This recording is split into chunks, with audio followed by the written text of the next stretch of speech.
we're celebrating just a little bit early because technically Epiphany is not until tomorrow. But being good North American Protestants, we don't usually come to church on weekdays. So our options were either to skip Epiphany, unthinkable, or to celebrate it a little early on a Sunday. And I have to admit, it's become one of those Sundays I look forward to throughout the year. And part of that is that we get to do fun things that are sort of out of the ordinary, like put on shiny gold crowns and parade around the sanctuary at the beginning of worship. And I tell you what, it is so much fun, and I have the hardest time figuring out even where to look when we do things like that, because it's so much fun to watch the kids, but it's even more fun to watch you all watch the kids when we do things like that.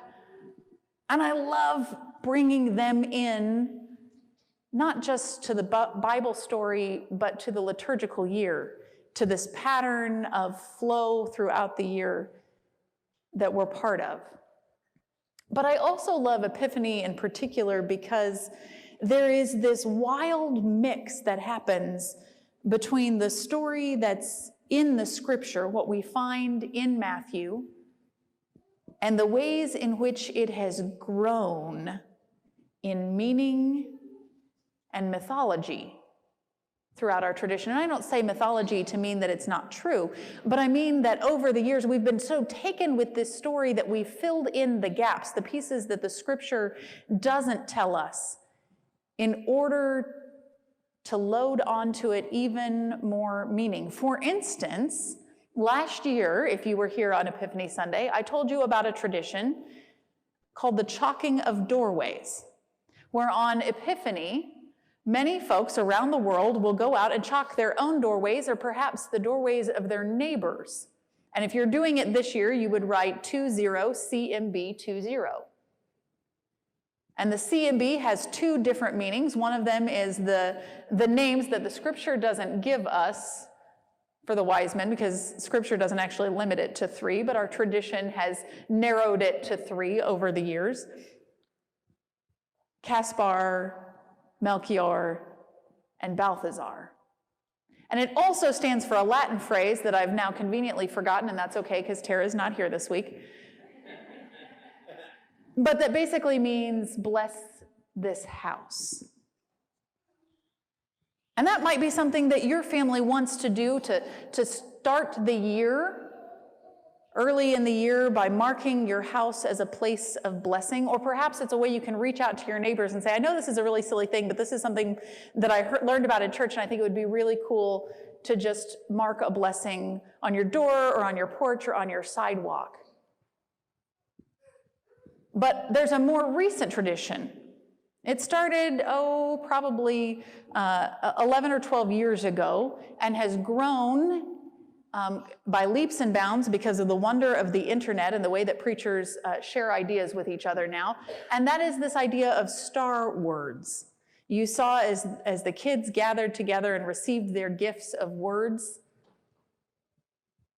And this is something that other congregations have been doing for over a decade now, in which each year they receive a star word, and that word becomes a guiding word for their relationship with God over the coming year, a word that they may use in prayer. They may use it if you ever practice centering prayer, where you try to just sort of not put words to your prayer, but just be in God's presence.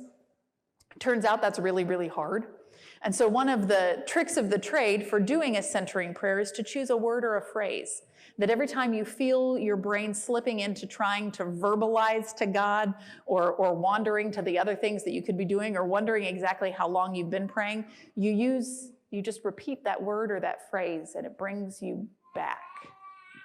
And so maybe your star word becomes your centering word for trying out centering prayer. I've had the joy over the last year of watching a friend of mine who is an avid blogger. Her church did Star Words last year, and she received the word delight.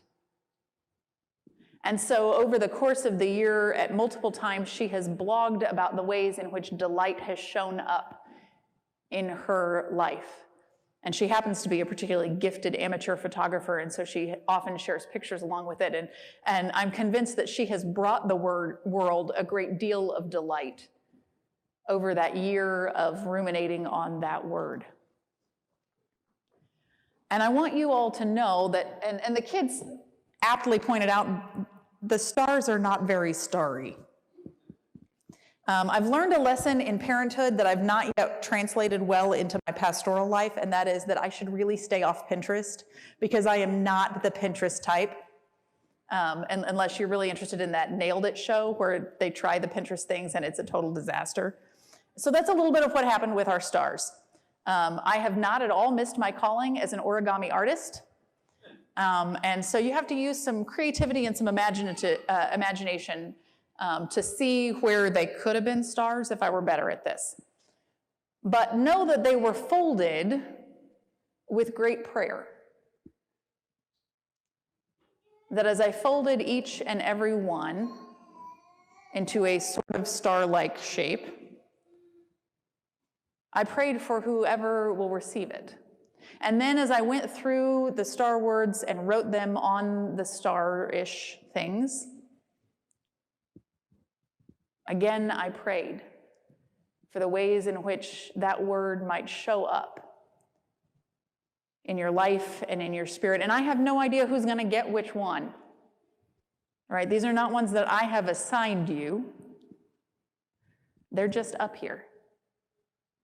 And I don't know who's going to get them. But this is one of those moments where I believe that God does amazing things. And maybe that amazing thing is to draw your hand to the right star word. And maybe that amazing thing is to sit with you in the discomfort when you draw a star word you don't want. I mean, there's some great ones. You heard some of the ones the kids got, right? They got the easy ones. Singing. Okay, sharing maybe isn't as easy, but I'm confident that Walter's up to the task. He'll show up for it, I know.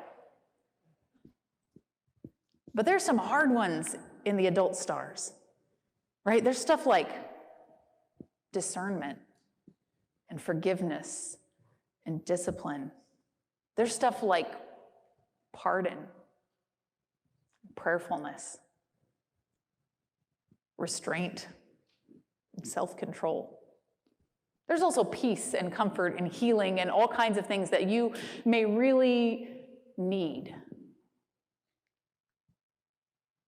But I'm really, really excited to share this tradition with you.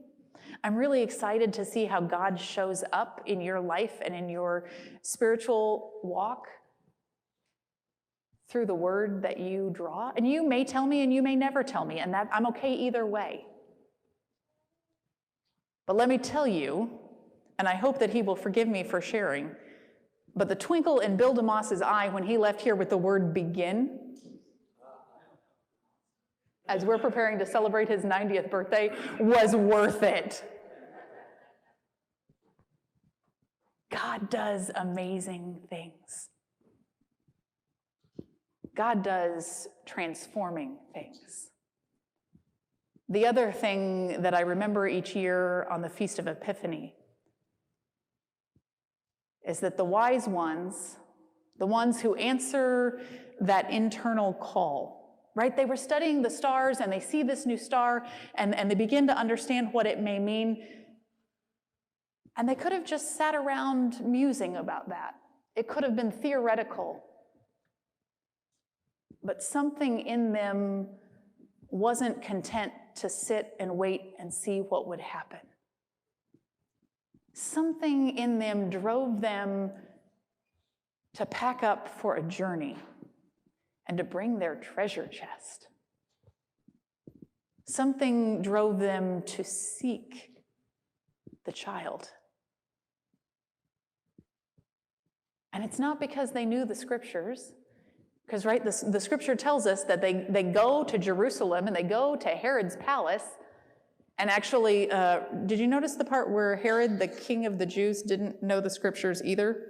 Yeah, that's part of who he is as a character, right? But they gather the scribes and the ones who do know the scriptures, and they're the ones who know to send them to Bethlehem. And these folks open their treasure chest. And they share gifts, and we've assigned great meaning to each of the gifts that they give. And I believe that the gospel writer intended that for us to see in the gifts that are given the lordship of Christ, that Christ is the King, to see that Christ is God, and to remember that Christ will suffer. But something else happens, and that is that the wise ones who have come all this way don't go back the way they came. They are changed by the encounter with the Christ child. A dream comes to them from God, telling them not to go back, not to report back to Herod, not to participate in the danger that involves. And there's this weird twist, right? So we get this idea that these folks who are not a part of the chosen people not only are invited into the Christmas story to be told for centuries and millennia to come, but they actually get invited into the salvation story because temporarily they get to be the Savior's saviors, telling the Holy Family to seek refuge in Egypt, and refusing to report back to the one who would do harm. There's a reminder, both in the scriptural text that we have from the Bible and in the ways in which our tradition has filled it in with things like, many times if you look at nativities, you'll see that the three kings are all racially fairly diverse. And that's intentional. That over the years, we have built up this idea that each of the three, represents a different region of the world. Remembering that way back in Genesis, God made that promise to Abraham. Not only that Abraham would have many descendants and that they would have land and be fruitful, but also that they would be a light to the nations.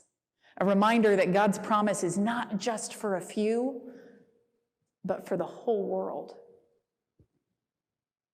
That when we sing, "Go Tell It on the Mountain," it's not just kind of a jazzy switch up to the Christmas carols, but is the essential instruction of the Feast of Christmas. That we be changed by our encounter with Christ and go back another way, a way that leads to life. A way that is participating in God's salvation of the whole world. A way that uses our gifts to tell the good news.